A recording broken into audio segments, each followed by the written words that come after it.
बीड हत्या प्रकरणात जो कोणी दोषी आढळेल त्यावर कारवाई होणार। धनंजय मुंडेंच्या राजीनाम्याबाबत अजित पवार यांनी थेट बोलणं टाळलं।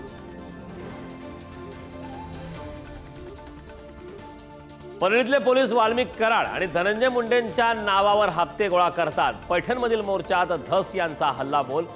मोठ्या आकाचे पुण्यात कोट्यावधींचे दुकाने असल्याचा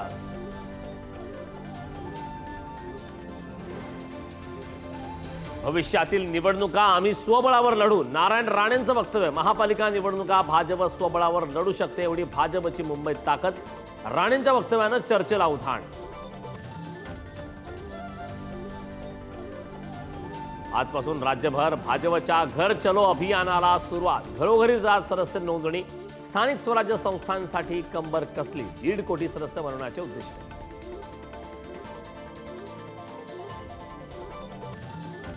टोरेस प्रकरणात शोरूममध्ये तोडफोड आणि लुटालूट। कंपनीच्या अधिकृत इंस्टाग्राम हँडलवर दावा, तर गुन्हे शाखेची 6 ठिकाणी छापेमारी।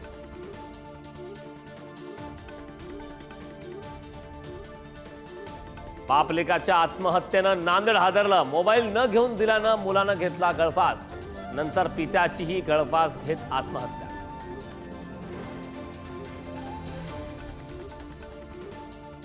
उल्हासनगरच्या शासकीय निरीक्षण गृहातून 8 मुली गज वाकून पळाल्या। 8 पैकी 7 मुलींना घेतलं ताब्यात, मात्र 1 मुलगी पळून जाण्यात यशस्वी।